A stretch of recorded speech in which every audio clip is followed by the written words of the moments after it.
असलकुम friends, welcome to classic entertainment channel.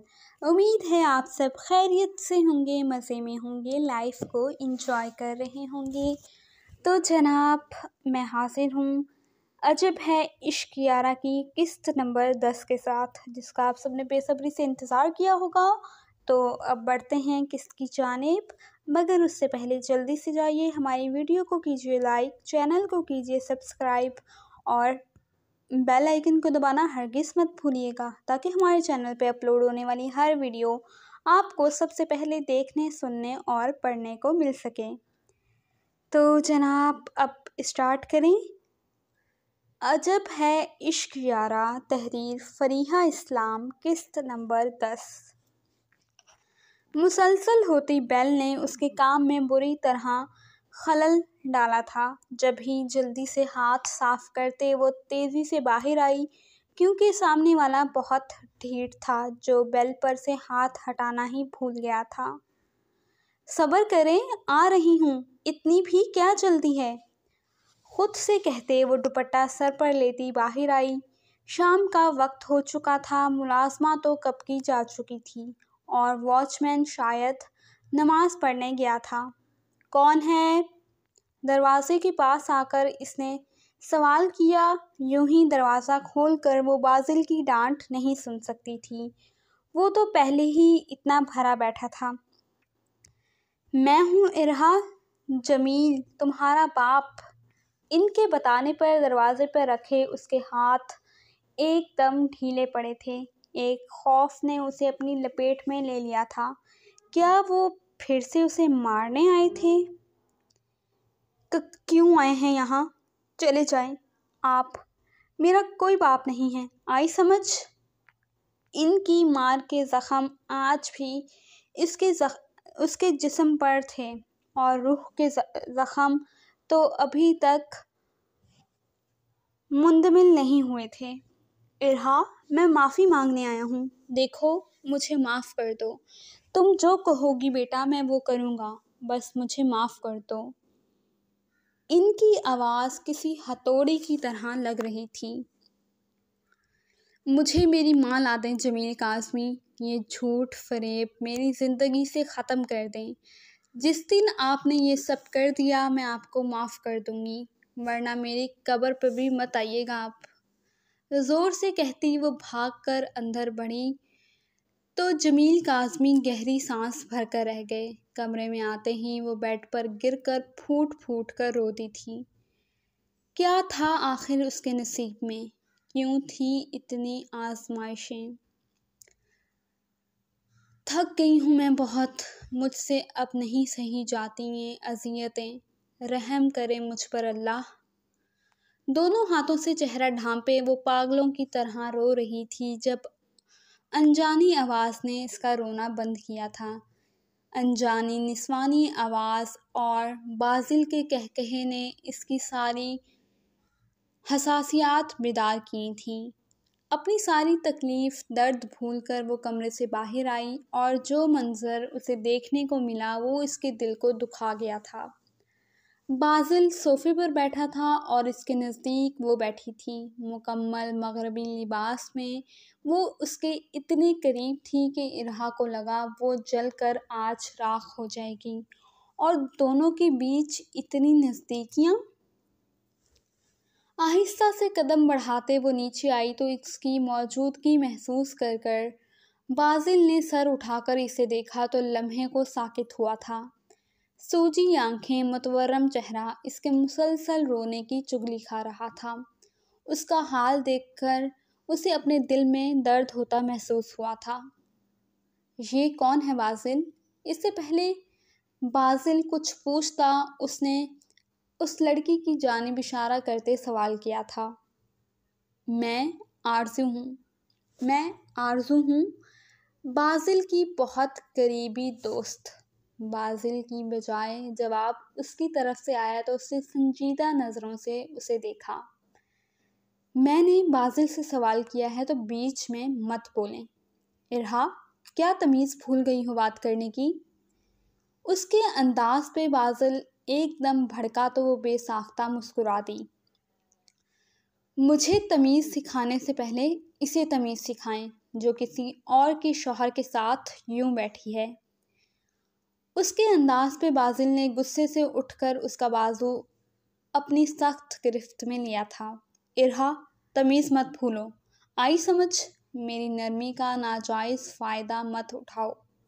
वो हल्की आवाज़ में गुर्राया तो उसने एक झटके से अपना बाजू उसकी गिरफ्त से आज़ाद करवाया था।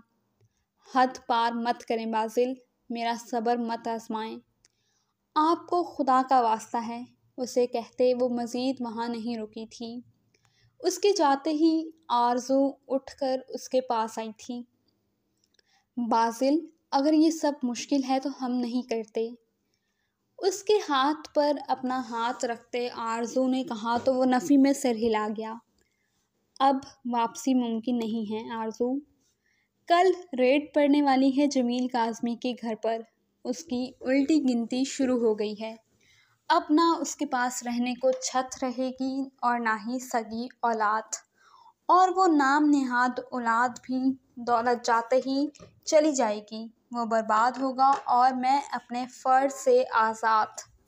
अगर तुम नहीं करना चाहती ये सब तो कोई ज़बरदस्ती नहीं है आरज़ू। मैं क्यों नहीं करूँगी? मेरी खुशनसीबी है मैं तुम्हारे काम आई बाजिल।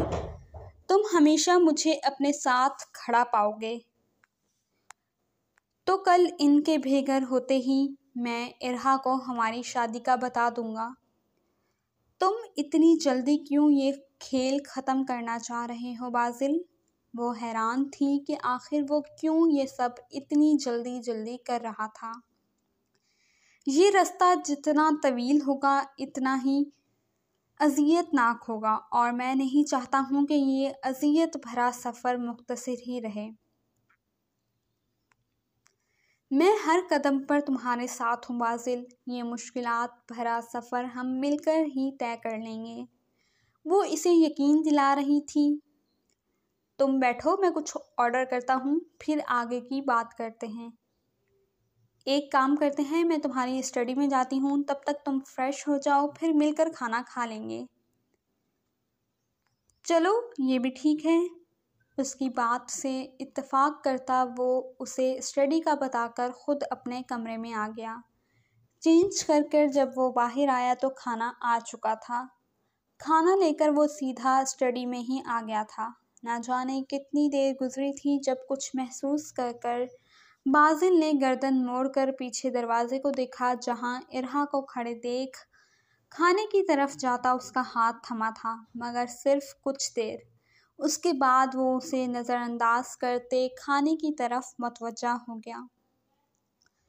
उसके नज़रअंदाज करने पर वो मज़ीद वहाँ नहीं रुकी थी, बल्कि सीधा किचन में आई थी, जहाँ उसका बनाया हुआ खाना अपनी नाकदरी पर रो रहा था।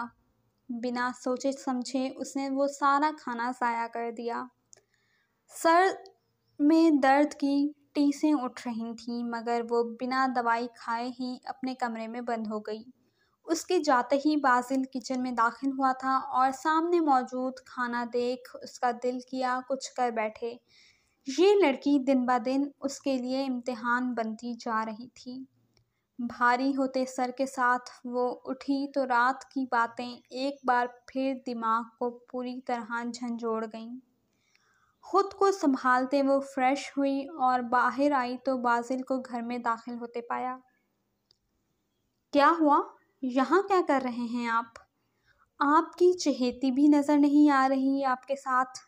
उसे देखते ही एक बार फिर गुस्सा भरपूर अंदाज में हमला आवर हुआ था। मुझसे फजूल बात मत करना इरहा, मैं ऑलरेडी कामों में उलझा हुआ हूँ। उसे बोलता वो वहाँ से आगे बढ़ा, जबकि वो एक बार फिर उसकी राह में हायल हुई थी। क्यों? क्या फजूल? तब फजूल नहीं था जब एक गैर औरत को अपने नज़दीक बिठाया हुआ था। हाँ, उसका गिरबान पकड़ते हुए वो गुर्राई तो बाजिल ने हैरानगी से इसका ये नया रूप देखा। अपनी हद में रहो, और वो कोई गैर नहीं, मेरी होने वाली बीवी है। तो उसे कुछ भी बोलने से पहले 100 बार सोचना। आई समझ? वो अपने लफ्ज़ों से उसकी पूरी दुनिया हिला गया था। आप बकवास मत करें बाज़िल, आप ऐसा कुछ नहीं करेंगे। आई समझ आपके? इसका गिरेबान पकड़ते वो ज़ोर से चिल्लाई तो बाज़िल ने एक झटके से अपना गिरेबान उसकी गिरफ्त से आज़ाद करवाया। चली जाओ यहाँ से, मुझे तुम्हारी शक्ल भी नहीं देखनी, समझ आई तुम्हें? और बहुत जल्द तुम्हें इस घर से जाना पड़ेगा हर सूरत। उसका बाजू पकड़कर उसे साइड पर करके वो आगे बढ़ा। नहीं जाऊंगी, चाहे जो करना है कर लें, नहीं जाऊंगी यहाँ से, नहीं छोड़ूंगी आपको। वो पीछे से चिल्लाई थी। उसके चीखने पर वो रुका था। माथे की रगें तन सी गई थी। ये लड़की उसका दिमाग खराब कर रही थी। मेरी बात कान खोल कर सुन लें, ना आपको दूसरी शादी की इजाज़त दूंगी और ना खुद आपकी ज़िंदगी से कभी जाऊंगी। मुंह नोच लूंगी मैं उस औरत का, समझ आई आपको? वो एकदम उसके सामने आई और उसका गिरेबान पकड़ा। उसकी गहरी काली आंखों में सुर्खी सी थी। ये निशान था उसकी अजियत का, उसकी तकलीफ का। मगर सामने भी वो था, पत्थर दिल बेरहम। उसका हाथ अपने गिरेबान से हटाए उसने अपनी नज़रें उसके सुर्ख चेहरे पर गाड़ी। आंसुओं ने पूरे चेहरे को भिगो डाला था। तुम इस दुनिया की आखिरी लड़की भी हुई तब भी मेरे दिल में, मेरी ज़िंदगी में तुम्हारी कोई जगह नहीं है। तुम एक खिलौना हो मेरे लिए। नफ़रत करता हूँ तुमसे, सख्त नफ़रत। आइंदा मेरे सामने मत आना, वरना टुकड़े करके कुत्तों के आगे डाल दूंगा। एक एक लफ्ज़ चबा कर कहता वो उसे पीछे धकेलता सीढ़ियाँ चढ़ गया। मार दे मुझे, कत्ल करे मेरा, करे नफ़रत मुझसे, मगर एक बात याद रखें, मैं कोई आम लड़की नहीं हूँ बाज़िल बहज़ाद। मैं इरहा हूँ। मैं वो हूँ जिसे उसकी ज़िंदगी में सिवाय नफ़रतों के कुछ नहीं मिला। मैंने अपनी ज़िंदगी के 18 साल नफ़रत में गुजारे हैं। अगर आपको लगता है कि आपकी ये नफ़रत मेरी मोहब्बत को ख़त्म कर देगी तो अपनी ये गलत फहमी ख़त्म कर दें। मैं नफ़रतों में पली भरी हूँ। मेरी रगों में नफ़रत बसी है। मुझे नफ़रतों को झेलना आता है। हार जाएंगे मुझसे नफ़रत करते करते, याद रखिएगा।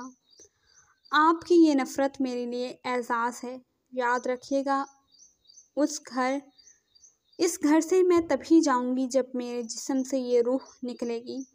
वो ज़मीन पर बैठी चिल्लाई थी, इतनी तेज़ कि अपने कमरे में बेड पर ऊंधे मुंह लेटे बाज़िल बहज़ाद ने अपने कानों पर तकिया रखा था। बोलती रहो जो बोलना है, मैं अपने इरादों से 1 इंच भी पीछे नहीं हटूंगा, चाहे फिर मुझे खुद को ही क्यों ना बर्बाद करना पड़े। आप कहाँ थे सारी रात? घर क्यों नहीं आए? वो घर में दाखिल हुए तो अमीना बेगम उन्हीं के इंतज़ार में बैठी थी। इससे पहले कि वो कोई जवाब देते, वॉचमैन ने किसी के आने की इत्तला दी। कौन है?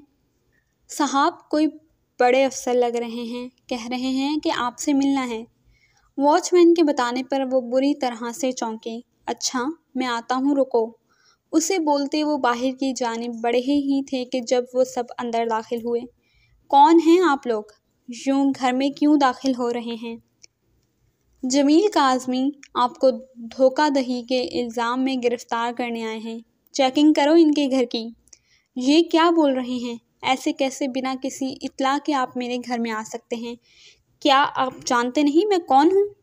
हम अच्छे से जानते हैं कि आप कौन हैं, तो बराए मेहरबानी हमें नहीं सिखाएं और हमें हमारा काम करने दें। हरगिज़ नहीं, बाहर निकलें यहाँ से। मेरी मर्ज़ी के बगैर आप मेरे घर में नहीं घुस सकते। आई समझ? अमीना बेगम इनके आगे आईं तो इनके माथे पर बलों का इजाफा हुआ था। देखें मैडम, हमें हमारा काम करने दे तो ज़्यादा अच्छा होगा। आई समझ, वरना हमें कोई इंतहाई कदम उठाने पर मजबूर हो जाएंगे। आखिर हमने क्या किया है, आप बताएं तो सही। ऐसे कैसे आप जमील को गिरफ्तार कर सकते हैं? मैडम, ये तो आपके शौहरे नामदार ही आपको बताएंगे कि आपको किस तरह अपना पैसा उन्होंने दूसरे मुल्कों में भेजा है। मज़ीद वक्त नहीं लगाओ, चलो काम करो। उनको जवाब देते वो हुक्म देता आगे बढ़ा। जमील, ये सब क्या है? आपने तो कहा था कि इस बात का किसी को पता नहीं है। इन लोगों के आगे बढ़ने पर वो जमील साहब पर गुराईं तो वो उन्हें देखकर रह गए। जारी है। जी जनाब, तो कैसी लगी आपको आज की एपिसोड? कमेंट सेक्शन में ज़रूर बताइएगा और अपनी राय का भरपूर इजहार कीजिए ताकि हम इस नॉवल के एपिसोड जल्दी जल्दी आपके लिए लेकर आते रहें। और आपको क्या लगता है कि क्या बाज़िल आरज़ू से शादी कर लेगा या फिर इरहा जो है उसको रोक लेगी? ये सब जानने के लिए इंतज़ार कीजिए अगली किस्त का। तो बहुत जल्द हाजिर होंगे नेक्स्ट एपिसोड के साथ। तब तक के लिए खुश रहें, खुशियाँ बांटें। टेक केयर एंड अल्लाह हाफिज़।